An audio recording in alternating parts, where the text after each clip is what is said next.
Good morning बच्चों। NEET के PYQ section में रे ऑप्टिक्स में 2022 के फेज फर्स्ट में आया हुआ क्वेश्चन है, question number 12। Question critical angle के ऊपर बेस्ड है। क्वेश्चन कह रहा है बच्चों, two transparent media A and B separated by a plane boundary, है ना, जैसा कि डायग्राम में आपको दिखाया गया है। एक प्लेन बाउंड्री के द्वारा दो मीडियम को अलग किया गया है ना। एक मीडियम क्या है बी और एक मीडियम क्या है बच्चों ए। अच्छा, अब दिया हुआ है the speed of light in those media are 1.5 into 10 के power 8 metre per second and 2 into 10 के पावर 8 मीटर पर सेकेंड। अच्छा, अब आगे कह रहा है रिस्पेक्टिवली, अब आगे कह रहा है the critical angle for a ray of for this two media is. भाई दोनों मीडिया के बीच में क्रिटिकल जो पॉसिबल क्रिटिकल एंगल है वो क्या हो सकता है, इसकी वैल्यू इस क्वेश्चन में आपको निकालनी है। तो है सिंपल सा क्वेश्चन है ना, लेकिन थोड़े से कुछ कॉन्सेप्ट हम डील कर लें ताकि अगले क्वेश्चन या इस प्रकार के क्वेश्चन बेस्ड हो नीट में तो आपको हेल्प मिले बच्चों। और इस क्वेश्चन के आंसर के लिए ऑप्शन डी क्या है यहाँ पे सही है। तो चलिए बच्चों क्वेश्चन को सॉल्व करते हैं और देखते हैं कि हमारा ऑप्शन डी यहाँ पे कैसे सही हुआ। चलें देखें, सॉल्यूशन देखें आप लोग। देखिए, पहले तो क्रिटिकल एंगल होने के लिए आपके पास टीआईआर की घटना होनी जरूरी है, अर्थात कि टोटल इंटरनल रिफ्लेक्शन की घटना होनी चाहिए। अच्छा, टोटल इंटरनल रिफ्लेक्शन के लिए सबसे बड़ा कंडीशन है कि light must move from denser to rarer medium. अच्छा, किस मीडियम को डेंसर माना जाए और किसको रेयर माना जाए?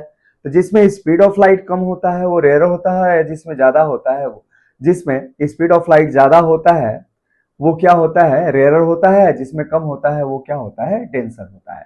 तो हमारे दिए गए केस में स्पीड ऑफ लाइट ए में क्या है बच्चों कम और बी में क्या है ज्यादा है, इसलिए बी क्या हो गया आपका रेयर मीडियम हो गया और ए क्या हो गया डेंसर हो गया। यही कारण है कि ये आपको डेंसर के रूप में ए मीडियम लिया गया है और बी को रेयर मीडियम के रूप में लिया गया है।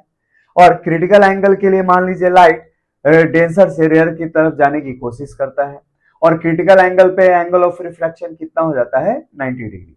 तो अगर क्रिटिकल एंगल थीटा सी है तो वैसी स्थिति में स्नेल्स रूल से हम जानते हैं कि क्रिटिकल एंगल की वैल्यू दी जाती है इस रिलेशन से sine theta C equal to mu rare upon mu denser.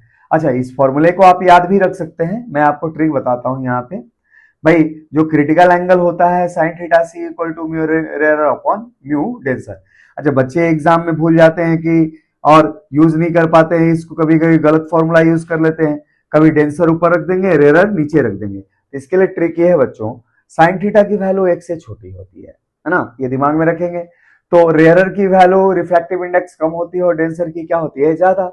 तो कम में जब ज्यादा से आप डिवाइड करोगे तो ये वैल्यू क्या आएगी, एक से कम आएगी। और अगर ये ऊपर रख दोगे डेंसर और म्यू आर को नीचे रख दोगे तो ये वैल्यू एक से ज्यादा हो जाएगी, इसलिए साइन थीटा यहाँ पे पॉसिबल नहीं हो सकता। तो ऐसी स्थिति में फॉर्मूले को याद रखने का तरीका है sine theta C equal to rare की रिफ्रैक्टिव इंडेक्स ऊपर और डेंसर की क्या होगी नीचे, और यहाँ से थीटा सी की वैल्यू हम निकाल सकते हैं sine inverse mu R upon mu D से। तो चलिए बच्चों क्वेश्चन को यहाँ प्रॉपर सॉल्व करते हैं।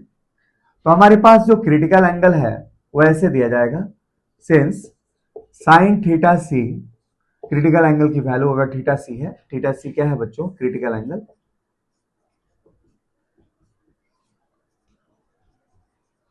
कैसे दी जाएगी बच्चों?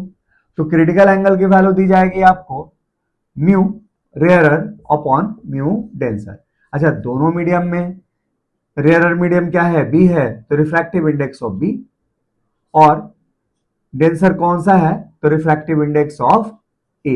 भाई ए में स्पीड कम है ना तो अपने आप ये डेंसर हो गया। अच्छा, अब रिफ्रैक्टिव इंडेक्स का जो रिलेशन है स्पीड के साथ कैसे दिया जाता है?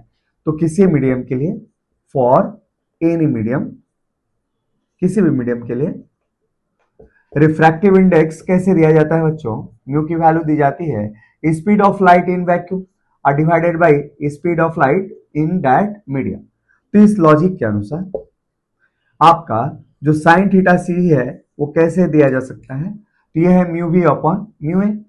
तो इसका अर्थ ये हुआ कि ये लिखा जा सकता है c upon velocity of light in medium B.